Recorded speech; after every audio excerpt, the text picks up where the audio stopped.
Agent of Foxglove Ingobnito by Lark Sabre. Read by Lark Sabre. Chapter 11. Welcome to the Sewers. Limbo dancing leprechauns. I'm flying solo as a Foxglove agent now. At least I think I am. I'm going to have to try and contact Agent Wildflower over my walkie-talkie first chance I get, Hunter thought, in a tiz, but hiding it well behind the $3.99 Halloween mask, which had got him mixed up in all these undercover goblin shenanigans in the first place.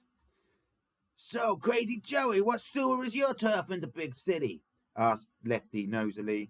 Unsurprisingly, really, as goblins did uniformly sport impressive banana-like schnozolas, not to mention flared, crusty nostrils, but there was also a probing, sticky-beaked brain behind Lefty's curiosity. What sewer is my what now? Hunter flustered, out of his depth, though not quite as deep as he soon would be. Your turf, your hood, your crew's territory. Sheesh! What kind of goblingo do you speak in the big city? Reproached Lefty, his eyes narrowing with suspicion again.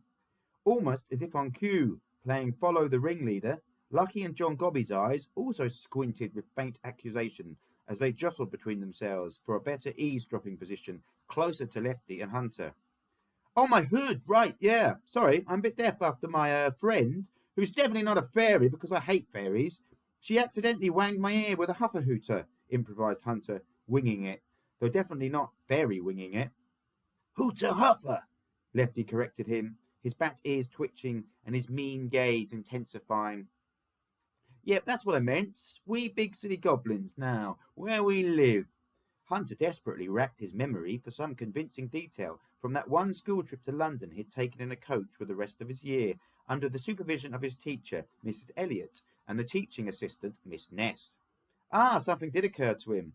On the way to Buckingham Palace, Mrs. Elliot had pointed out a ginormous building with ginormous pipe-like chimneys thrusting skyward. Mrs. Elliot said that it was now a shopping mall, but before it had been a power station, abandoned for many years. Hunter just hoped the Godbers were even less familiar with London than he was.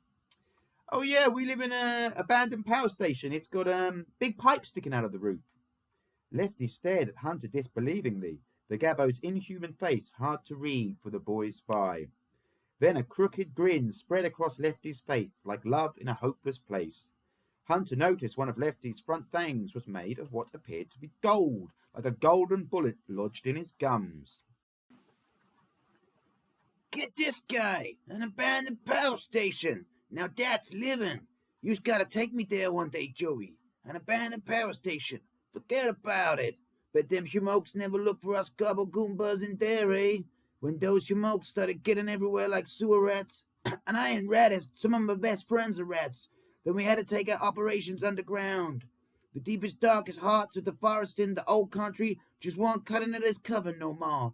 Especially when those schmokes kept chopping them down.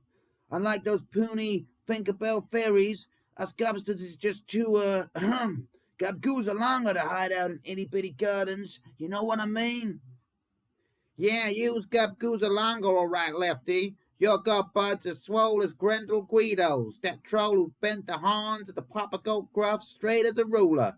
All them gobsnut pizzas you eat must got a lot of protein, quipped Lucky sarcastically, and somewhat foolhardily, as it very quickly transpired. He and John Gobby started sniggering in unison. Hey, shut up, you mooklin! Snapped Lefty, and slapped Lucky's cheek with the sudden force of a snake's strike, almost as if underneath his potbelly he really was as muscular as Grendel Guido, a troll whose brute strength uncurled the horns of the third and most fearsome of the billy goat's gruff, according to goblin lore. Hunter was learning something new about the Godbers nearly every minute, much of it leaving him in fear for his safety should his deception be rumbled. Boing and boggarts, thought Hunter. If Lucky had any golden bullet teeth like Lefty, they'd probably have been slapped right out of his mooklin mouth. These Godbers can play rough. I'd better watch out. Sorry, boss, apologized Lucky, suitably chastised. Hunter almost felt a little sorry for the grey-green goblin. Well, let that be a lesson to you, capiche? And don't call me boss in front of the Don when we get back. I don't want a booger of death flicked at me. But Lucky ain't wrong. I love me a gobsnut pizza, especially one with soggy nettle and dried crab spider capers. Cabela! Infused Lefty and kissed his knobbly knuckled fingers like a chef whose food you'd never want to eat. "Oh, I prefer human food," replied Hunter, momentarily forgetting he was playing the character of Joey Pumpkins. Human food? What are you, a seagull? Forget about it. I wouldn't touch that junk, Joey. It's bad for your constitution. Lefty spat out his opinion of human food with palpable revulsion. As this rather involved introduction had been taking place, the boy going deep undercover on behalf of F.O.X.G.L.O.V.E hadn't paid much heed to where the goblins were leading him. The quartet had been ambling in a northern direction down the roadside verge of Braddock's Not Really a Meadow for 10 minutes at least. Now Lefty stopped in his tracks, and the other three did likewise, following Lefty's lead as their rank demanded. Okay, you goobs, yous know that a routine. Over the hill and far away, capiche? Heh heh. The ringleader chuckled cryptically. Hunter decided his best course of action was to just go with the Godber flow.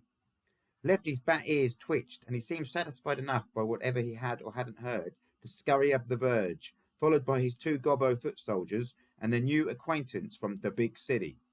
On the other side was the now deserted human road, a side road, but traffic appearing from over the horizon was still an ever-present possibility. They raced over to a rectangular manhole cover situated on the near side of the road, just past the out-of-the-way pavement, which was as crisscrossed with cracks as the out-of-the-way road was cratered with potholes.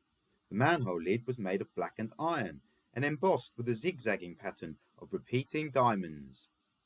John Gobby produced some tool akin to a miniature crowbar from his knapsack and jammed its claw under the manhole cover's outer edge. He attempted to lever it open, pushing down on the effort end with all his evidently unmighty might. The manhole cover lifted out of its manhole, enough for Hunter to see a gap, though the crowbar still stubbornly refused to budge much beyond a stiff diagonal angle. Lucky scampered onto John Gobby's shoulders and then out into the limb of the crowbar, furiously jumping up and down on it, occasionally booting John Gobby in the eye, much to the chagrin of the greeny-grey goblin. What are you, elves with croak rats and mummers? Have I got to do everything myself? Yelled Lefty in exasperation.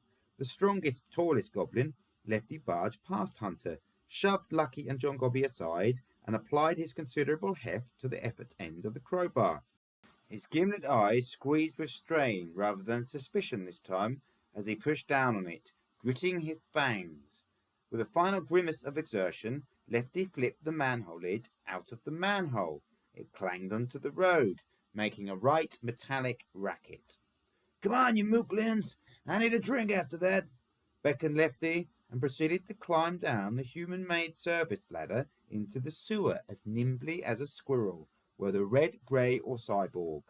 He was followed by Lucky and John Gobby, his hapless underlings, and a reluctant Hunter last of all, spending his last seconds above ground, alone with his misgivings.